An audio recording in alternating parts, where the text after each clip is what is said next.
Welcome to Two Gals in the Glass Half Full. Today, I'm Dr. Bobby, and with me is Dr. Jess. Hi, and everyone. Today we have Gretchen with us. Hey, guys. So before we get started, Jess, what do you got in your cup today? I have coffee in an insulated mug because I never drink it fast enough for it to stay warm. So this way I can sip and forget about it. And then, oh, there it is, still warm again. Yeah. Dr. Bobby, what's in your glass? So I already had my coffee after working out. So I'm just to water, trying to work on that water intake. Awesome. So today we have Gretchen. And Gretchen will start first. What are you drinking in your cup? So I've got some organic fair trade coffee, a little bit of maple syrup, some collagen, and a little bit of raw milk in there too. Oh, awesome. Collagen. So we've heard this on a previous episode talking about collagen. Mm-hmm. What chose you to choose collagen to put in your coffee? Yeah, good question. Yeah. So I, throughout my whole health journey, one of the things that I started learning about actually fairly recently was all around pro-metabolic eating. And pro-metabolic eating really focuses on ensuring that you're ticking the boxes for all three major macronutrients anytime you're consuming anything. So coffee included. I spent the vast majority of my life drinking black coffee on an empty stomach first thing in the morning, and then realized why I was experiencing some gut issues along the way. And so this was really enlightening to me, and what I learned about what it was doing to my adrenals and my hormones. And so coffee can be a wonderful, it has so many medicinal properties, but it can also be very, very acidic and can kind of wreak havoc on your digestive system. So when I learned that, I was like, okay, I need to make some changes, and it's been so much better. And I actually enjoy it a lot more. But I was a black coffee drinker for years and years. Huh. So what made you choose the milk that you have in there? So there are, if you've dug into raw milk as a whole, it is a well-rounded, just nutrient-dense food. Conventional dairy, there's so many things behind that. And really where I was actually, what I found, what I thought was very dairy sensitive. And when I started to do further research, I learned that it actually had a lot to do with the specific proteins that were being removed through the processing with conventional dairy. And if you can find a local farmer, every state is very different, but in Ohio, if you join a herd share, you can actually purchase raw dairy, so cheese, yogurt, milk from a local farm. And so we do that every week. So eventually, once we get our homestead started, I hope to have a cow one day to do my own thing. But my sister has cows and they drink raw milk, and it is so nourishing to the body. And so I just put a splash of that in there every day. That's awesome. Yeah, so we would love to learn a little bit more about you and your background, and this idea of the homestead, and then all of the research that you've done with nutrition, and just to kind of get a little bit of a better understanding of where we can go with some lifestyle changes that might be helpful. Yeah, absolutely. So anytime I get asked this, I always find myself kind of reminiscing and realizing how far I've come, because I think one of the misconceptions that people have around just wellness as a whole is either it's too late to start or I don't know where to start. And for me, my journey didn't start until I was 31. So this was back in 2017. I had suffered through an endometriosis diagnosis. I was diagnosed in 2014 was my diagnosis. And I didn't really understand why I had to go through this. If you've ever dealt with endometriosis, or if you know of somebody who has, it's it's often misdiagnosed, and it's very much misunderstood. Exactly. Yeah, unless you've experienced it, I mean, the symptoms are just absolutely debilitating. And so was kind of at rock bottom in my health. I kind of felt like I was given this broken body. Like, what have I done wrong? I was an athlete all my life. I played soccer in college. I thought I ate well, but I was kind of also in the mindset that you could out exercise any bad habit, but I didn't know what my bad habits were. You know what I mean? So it's Right. like, well, I'm active and I'm healthy and I'm actively pursuing this active lifestyle. Why do I feel like garbage? Like, what is the problem here? And so really my journey started with nutrition, and I did the Whole30 for the first time and realized, oh my word, there is sugar, refined sugar and everything, high fructose corn syrup, like all it, like I was an infant when it came to holistic living as a whole. I had no clue. I didn't grow up that way. And so really, I just kind of immersed myself and just started reading anything that I could get my hands on. And this whole world opened up to me, and I realized, oh my gosh, I went 31 years without knowing any of this. I can control this. There are things that I can control. There are things that I can't control. But Right. what I can control is my education and the knowledge and the changes that I choose to put in place. And that's really where the passion and the fire was lit within me to teach people about this, because I knew that there were so many women out there exactly like me who had no clue, or who had written it off as another, hokey pokey thing that didn't matter. And it really does matter. And it's such an evolution in your learning. And gosh, I've made so many changes along the way of what I thought was working for me and really wasn't working for me. So it's this beautiful understanding that your work is never done, but giving yourself grace also that don't become so obsessed with it to where you are that's all you think about, and that you almost punish yourself for not making a right decision. We talked about that the other day. It's like, what is clean eating? Like, really, what does that mean? Yeah. So it's finding what works for you. What are your priorities, and implementing those little by little along the way. So when you started, so two questions. So when you started, where did you find your information? Were you just Google searching, or did you have like a specific book that you like really enjoyed? And then two, like what are the biggest things you noticed after doing that first time of Whole30? Oh my gosh, so many books. I should have written them all down. I am typically reading anywhere from 2 to 4 books at a time. So that's like Yes. normal for me. I think I read every Whole30 book.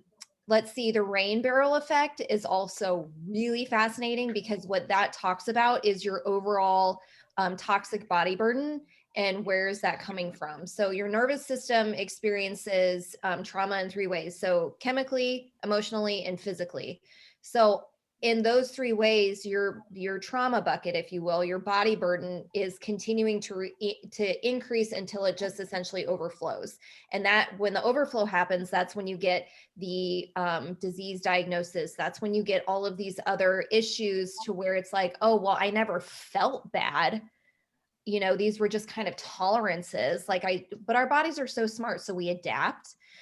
So what that was a really, really influential book for me, because what that helped me realize was that it really is not just food. It really is not just what you put into your brain. It really isn't just what you use in your home or what you put on your skin. It is every single thing.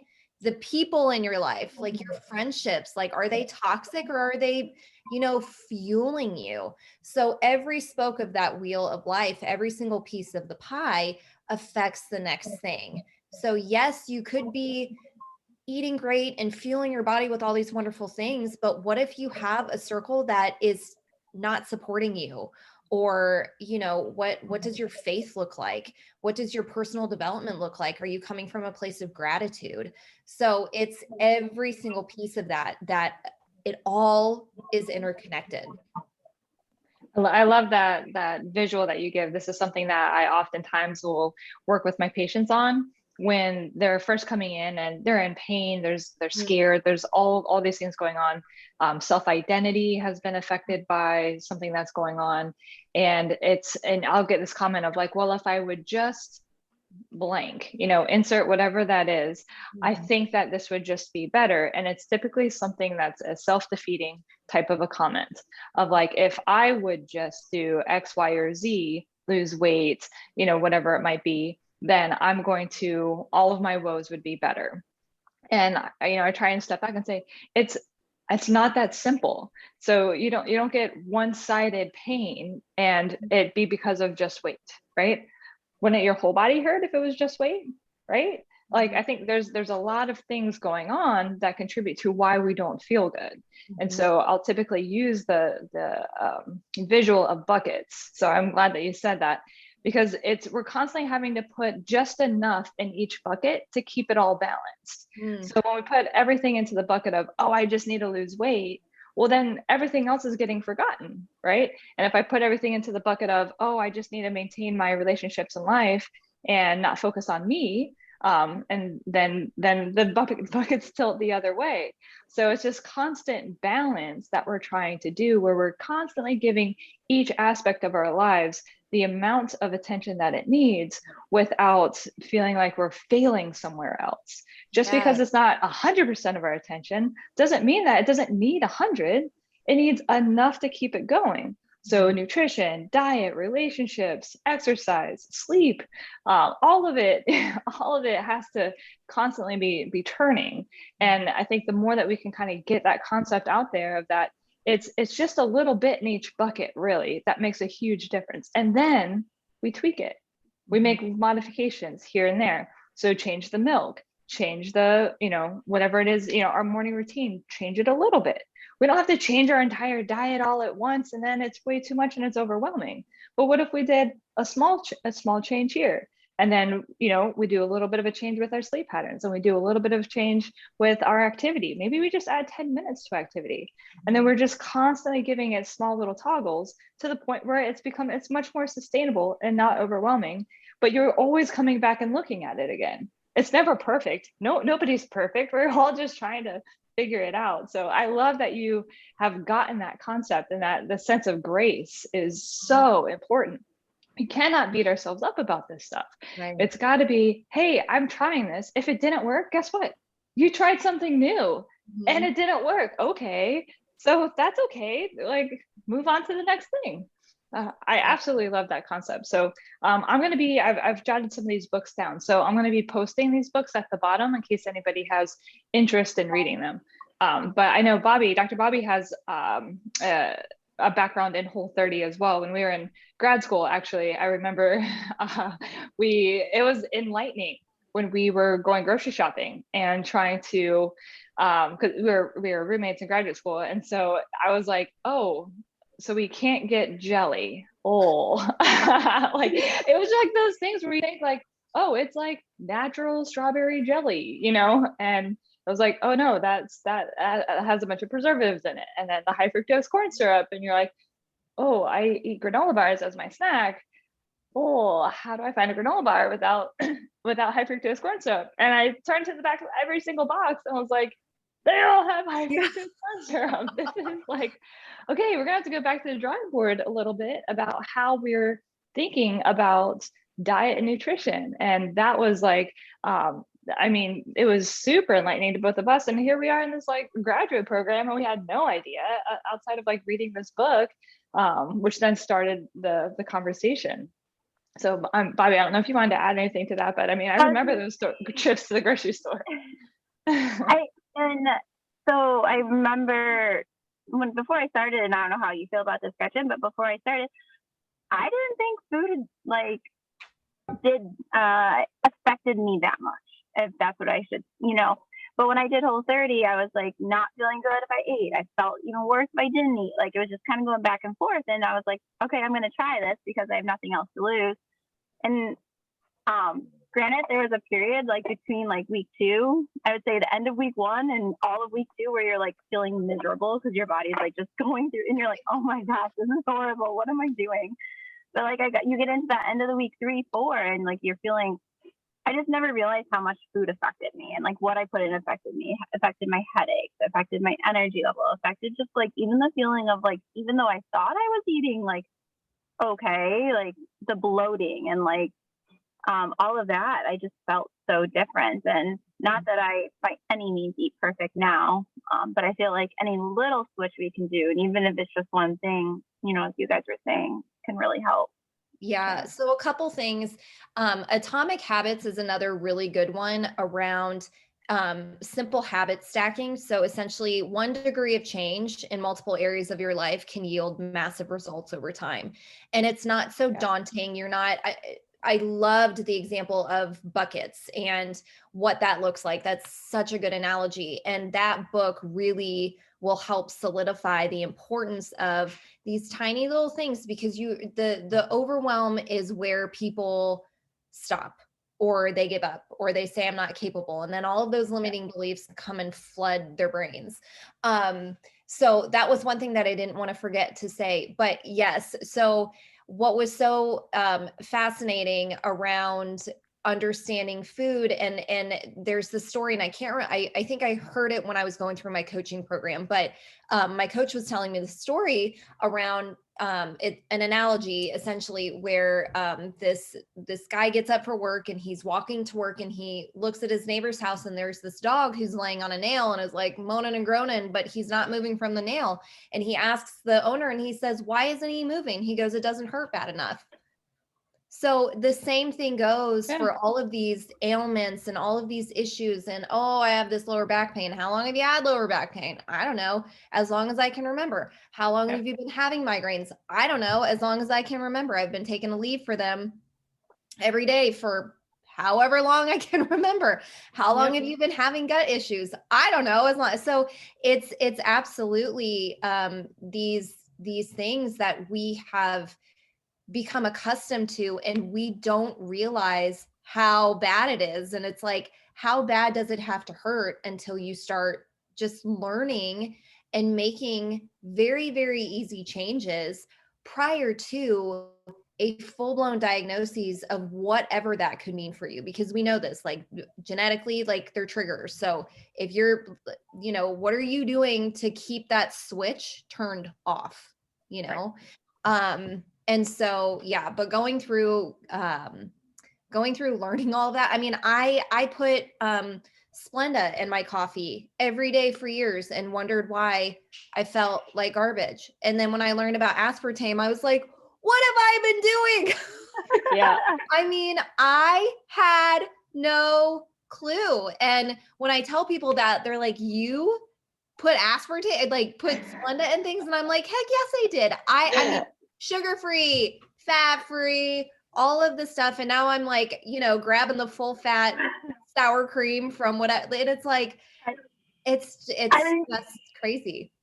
I remember when they came out with those like fat-free chips, like, Yes. like potato chips, and you're like, oh gosh, yes, let's try this. And then as you learn, it's like, oh my gosh, like I'm just substituting one thing for like an even worse thing. Like you might as well have the full whatever you're gonna have. If you're gonna splurge on something, have at least a little bit more of the normal chemicals in your body. Yeah. Exactly. Absolutely. So Gretchen, what, as far as like some of your favorite easy to make recipes, this has been something that we've been kind of working on, is trying out some recipes that are new to us and that are kind of bring a little bit of fun into the kitchen. So what are something that you would recommend that you've tried recently? Gosh, one of the easiest meals, I think we make this like every single week, is just roasted chicken with carrots and potatoes. It's like the easiest thing. Just throw it all in the oven, let it bake for, man, it's different depending on the size of the chicken, but 425, bake it all in a big roaster, and it is just easy breezy. We do tacos a lot too, and I love the Siete brand taco shells. So they have hard taco shells, they have soft taco shells. Those are made with cassava flour. There's no potential allergens in there. Still very nutritionally dense. Mm-hmm. You don't even know the difference that there's not corn in them either. I mean, we are such a busy family, so I feel like those are staples. We do, gosh, roasted vegetables a lot. You can find some great kielbasa at Costco. That's grass fed. It's Okay. fantastic. You can just pop that in the oven too. But we're like super easy breezy. Yeah. We're in the middle of a move. We're not moving yet, but we're building. And so we're living with my parents right now. So my mom and I have an arrangement. I buy the food, she cooks the food. So I have not actually cooked in like a year and a half. That's so That's awesome. That's Yeah. like the best arrangement ever. Yeah. So I'm gonna have to like relearn things when we get into the house. Like, Mom, do you think you can come on over and help me out this week? No, it'll be fine. But yeah. Which is so that's just something really cool is and I know this from following her Instagram, is Gretchen and her family are in the middle of building a house on a farm, Mm-hmm. right? Yes, we are. So there's been a lot of exciting things that have happened in our lives within, gosh, a year and a half, I would say. So we actually started a development company. We'd been looking for land. Never thought that we would want to pursue the farm life or homestead life. My sister has a beautiful homestead in Kentucky. And what we found was that we wanted just a combination of things, more privacy, more peace, a place where we could really make it our own and just start to learn about how to care for God's land. And we had we were very picky with what we were looking for in this piece of land. We didn't want 5G towers around. It was really important that we didn't have active pesticides being sprayed around. We wanted rolling hills, which is practically impossible to find in Ohio. But we had this list, and lo and behold, we found it, which is crazy. So we bought a 70-acre farm. And Nice. which is crazy. And so my husband subdivided it, and then we will be on a little less than 13 acres. And it's beautiful and it's perfect. And so my husband is now doing custom home building on the side, which is pretty crazy. And so we look forward to having an orchard, and I really would love to learn how to keep bees and have chickens running around, like all the things. So like I said, I never thought that I would ever see myself in that position, but we're so excited for it. So Yeah, that's very cool. I've got a little garden and, fruit trees and butterfly garden, and it's, and I'm not on that much land, we're much more in the city. I'm in suburbs, but even with our small parcel of land, we've been able to really create some space where we can grow our own food, teach our kids how to grow their own food, and kind of watch the transformation of even metamorphosis is fun. Watching the caterpillars, like we get them, put them in the tent and then watch them, come out into a caterpillar, or rather into a butterfly, and then we release them back out. And we've got the, flowers and everything that are keep the bees and any pollinators happy. So it's been very fun to be able to teach our sons about how to just live within nature and how to be symbiotic with nature. And I mean, I don't know that we'd ever have chickens. It might be a little tight in our yard to have chickens. Maybe we've considered it. My husband would love to have some goats, but I don't know that would really work as well. Goats are so funny. They are. Aren't they? They're the best. They are so funny. My brother-in-law's parents, so they have lots of goats, and I think that they are absolutely hysterical. They literally hang out in trees. Like they're just hanging out in a tree. Like it's the funniest thing. And they have such personalities. They do. We've got a friend with goats, and like we just love visiting those goats. But I don't know. That might be. I don't know if our neighbors would love if they start chatting with us. So yeah. All right. So Gretchen, we are so thankful for you coming onto the show, and we love that you are able to share some of your experience in history. And I think it's been very helpful to hear somebody from, hey, this is where I started and what led me to looking into this. And I think there's a very realistic aspect of what it means to feel bad enough. And we don't realize how bad we were feeling until we start feeling better. And then it's like, why did I live like this for so long? This is crazy. Right. So hopefully we can bring some awareness to other people that aren't quite there yet, but might start to become there and realize that they could get to the point of feeling better, and that it's within our control. So that's awesome. And then Gretchen, if people wanted to like follow you more, like learn more about what you're doing, where can they find more information on you? Yeah, absolutely. So I actually have, well, we'll start with Gretchen.Trubee on Instagram. So that's more of my coaching, mindset, ditching self-doubt account. So I do a lot of motivational reels on there. My coaching program is going through a massive upgrade. So I was doing life coaching prior to when the world went sideways, and then I became a homeschooling mom. Yay. So I also homeschool.